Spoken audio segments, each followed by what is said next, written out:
Hi friends, welcome back to our channel.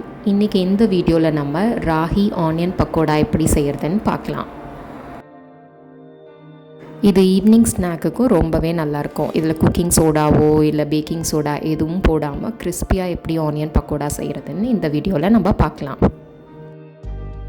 First பெரிய வெங்காயம் எடுத்துக்கோங்க. பெரிய வெங்காயம் எடுத்து தின் ஸ்லைஸாக கட் பண்ணிக்கோங்க. கொஞ்சம் தின்னாக கட் பண்ணிங்கன்னா கொஞ்சம் கிறிஸ்பியாக நல்லாவே இருக்கும். ஸோ ஒரு 3 மீடியம் சைஸ் பெரிய வெங்காயம் எடுத்து தின் ஸ்லைஸாக கட் பண்ணிவிட்டு அதை ஒரு பவுலில் ட்ரான்ஸ்ஃபர் பண்ணி வச்சுக்கோங்க. அடுத்து பூண்டு எடுத்துக்கோங்க. பூண்டு ஒரு 6 பல்லு போல் எடுத்துக்கோங்க. எடுத்து எல்லாத்தையும் தின்னாக நம்ம ஆனியன் கட் பண்ண மாதிரியே இதையும் தின்னாக கட் பண்ணிவிட்டு ப்ளஸ் க்ரஷ்ஷும் பண்ணி வச்சுக்கோங்க. சில டைம் குழந்தைங்க பூண்டு பிடிக்காது, சாப்பிட மாட்டேன் அப்படிலாம் சொல்லுவாங்க. பட் இந்த மாதிரி நீங்கள் கட் பண்ணி க்ரஷ் பண்ணி ஆட் பண்ணும்போது பூண்டு அதில் இருக்கிறது ஃப்ரை பண்ணி முடிச்சதுக்கப்புறம் ரொம்ப தெரியாது. ஆனால் டேஸ்ட் ரொம்பவே பக்காவாக சூப்பராக இருக்கும். ப்ளஸ் கொஞ்சம் கறி லீவ்ஸ் எடுத்துக்கோங்க. அதையும் குட்டி குட்டியாக கட் பண்ணி இதில் ஆட் பண்ணிக்கோங்க.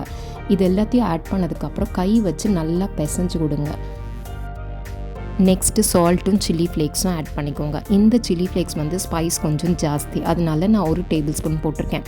ஸோ உங்கள் ஸ்பைஸ் லெவல் பொறுத்து நீங்கள் சில்லி ஃப்ளேக்ஸ் கூடவோ குறைக்கவோ செஞ்சுக்கலாம். ஸோ இதெல்லாம் ஆட் பண்ணதுக்கப்புறம் நல்லா கையில் வச்சு மேஷ் பண்ணுற மாதிரி பிசைஞ்சுக்கோங்க. ஸோ தட் அதோடய ஃப்ளேவர் ஃபுல்லாக மிக்ஸ் ஆகும். அதுக்கப்புறம் ராகி மாவும் அரிசி மாவும் ஆட் பண்ணிக்கலாம். ஸோ ஜென்ரலி மெஷர்மெண்ட் பார்த்திங்கன்னா 1 டம்ளர் ராகி மாவு போட்டிங்கன்னா அதில் 1/4 டம்ளர் போல் அரிசி மாவை ஆட் பண்ணிக்கோங்க. மாவு 2 ஆட் பண்ணதுக்கப்புறம் ஃபஸ்ட்டு நல்லா மிக்ஸ் பண்ணிக்கோங்க. அதுக்கப்புறம் கொஞ்சம் கொஞ்சமாக தண்ணி ஆட் பண்ணி மிக்ஸ் பண்ணுங்கள். ரொம்ப தண்ணியை ஆட் பண்ணிடக்கூடாது. எனக்கு அரவுண்ட் பார்த்திங்கன்னா ஒரு 1/4 டம்ளர், நான் மாவு மெஷர் பண்ண அதே டம்ளரில் ஒரு 1/4 டம்ளர் போல் தண்ணி ஆட் பண்ணியிருந்தேன். ரொம்ப மாவு மாதிரி நம்ம சப்பாத்தி மாவு மாதிரியும் பிசையக்கூடாது. அதுக்கு முன்னாடியே கொஞ்சம் ஸ்டாப், இப்படி பிடிச்சிங்க, கையில் பிடிச்சிங்கன்னா நல்லா பைண்ட் ஆகி நிற்கணும். அது மாதிரி இருக்கும் போது ஸ்டாப் பண்ணிடுங்க. இதெல்லாம் மிக்ஸ் பண்ணி முடிச்ச அப்புறம் ஒரு 10 மினிட்ஸ் போல் இது தனியாக எடுத்து வச்சுருங்க ரெஸ்ட் பண்ணுறதுக்கு. அதுக்கு நடுவில் ஒரு கடாய் வச்சு ஆயில் ரெடி பண்ணிக்கோங்க இதை ஃப்ரை பண்ணுறதுக்கு. இது ரெஸ்ட் பண்ணுற டைமில் தனியாக ஒரு கடாய் எடுத்து அதில் எண்ணெய் ஊற்றிக்கோங்க. கடலெண்ணெய் யூஸ் பண்ணிங்கன்னா நல்லாவே இருக்கும்.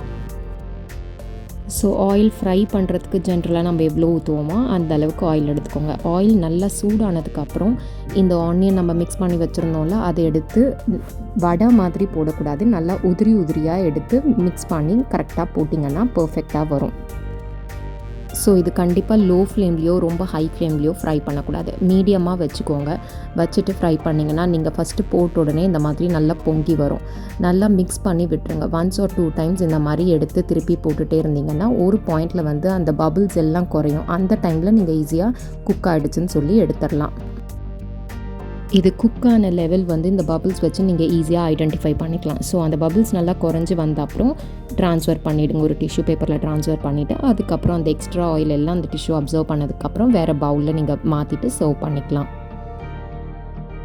மோஸ்ட்லி பக்கோடாக்கு எல்லாம் குக்கிங் சோடா போடுவாங்க, இல்லாட்டி பேக்கிங் சோடா போடுவாங்க. அந்த மாதிரி எதுவும் இல்லாமல் இது உங்களுக்கு பர்ஃபெக்டாக அந்த எக்ஸாக்டாக நம்ம போய் நார்மல் பக்கோடா சாப்பிடுவோம்ல அதே மாதிரி கிறிஸ்பியாக, டெக்ஸ்சரும் ரொம்ப நல்லாயிருக்கும். டேஸ்ட்டும் ஸ்பைஸ் லெவல் உங்களுக்கு தகுந்த மாதிரி நீங்கள் அட்ஜஸ்ட் பண்ணிக்கிட்டிங்கன்னா ஈவினிங் ஸ்நாக்குக்கு இது பர்ஃபெக்டாக இருக்கும்.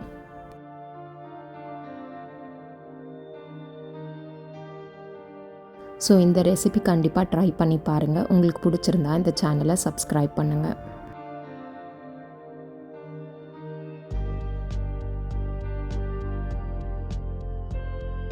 Thanks for watching and please subscribe.